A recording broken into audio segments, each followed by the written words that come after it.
So hello guys, আজকে আমাদের বাড়িতে তৈরি হবে হচ্ছে চাউমিন। তো চলো চাউমিনটা কিভাবে কি বানাই তোমাদের সাথে শেয়ার করবো রেসিপিটা। সো চলো দেখে নেওয়া যাক আজ চাউমিনের রেসিপি। সো এখন আমরা ভেজে নেবো হচ্ছে ডিমটা। তার জন্য ডিমটা ফেটিয়ে আমরা কড়ার মধ্যে সরষের তেল দিয়ে দিয়েছি, দিয়ে তার মধ্যে দিয়ে দিলাম হচ্ছে ডিমটাকে। তো ডিমটা একটু লাল লাল করে ভেজে নেবো আমরা। তো তার আগে আমরা হচ্ছে সবজিগুলোকে সব ভেজে রেখেছিলাম, এই যে আলু, গাজর, বিনস সব কিছু, এবং চাউমিনটাও সেদ্ধ করে রেখে দিয়েছিলাম আগে থেকেই। তো ডিম আমাদের ভাজা অলমোস্ট কমপ্লিট। ডিমটা আমরা তুলে নিলাম, নিয়ে কড়ার মধ্যে দিলাম সাদা তেল এবং পেঁয়াজগুলো ভেজে নেবো ভালো করে লাল লাল করে। তো পেঁয়াজ ভাজা হয়ে গেলে তার মধ্যে আমরা এখন দিয়ে দেবো সেদ্ধ করে রাখা চাউমিনগুলো। তো সেদ্ধ করে চাউমিনগুলো একটু হালকা করে ভেজে তার মধ্যে আমরা দিয়ে দেবো ভেজে রাখা সবজি এবং ডিমটা, দিয়ে ভালো করে মিক্স করে নেবো।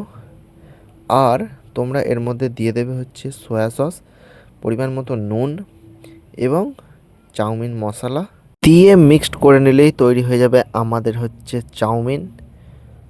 সো এটা শীতের রাত্রিরে অসাধারণ খেতে লাগবে তোমাদের। তো তোমরা এটা ট্রাই করতে পারো। দেন আমাদের হচ্ছে 3 জন খাবো, যার জন্য হচ্ছে 3টে জায়গায় বেড়ে নিয়েছি চাউমিনগুলোকে। তো ওপর থেকে আমরা ফার্স্ট দিয়ে দিয়েছি হচ্ছে শসা কুঁচো, এবং হচ্ছে দিয়ে দিয়েছি ঝুরি বাদাম, এবং হচ্ছে কিষানের সস। তো শীতের রাতে এরকম চাউমিন তোমাদের অবশ্যই ভালো লাগবে। আর তোমরা কারা কারা বাড়িতে এইভাবে চাউমিন খাও অবশ্যই কমেন্ট করে জানাবে। তো চলো চাউমিনটা টেস্ট করে দেখা যাক। তো 3 জনের 3টে চামচও নিয়ে নিয়েছি। তো সব মিক্সড করে নিই, সস, শসা, ঝুরি ভাজা সব মিক্সড করে নিয়েছি। নিয়ে এবার টেস্ট করার পালা। তো টেস্ট করে আমি যা বুঝলাম অসাধারণ, তোমরা বাড়িতে এটা ট্রাই করবে, ভালো লাগবে।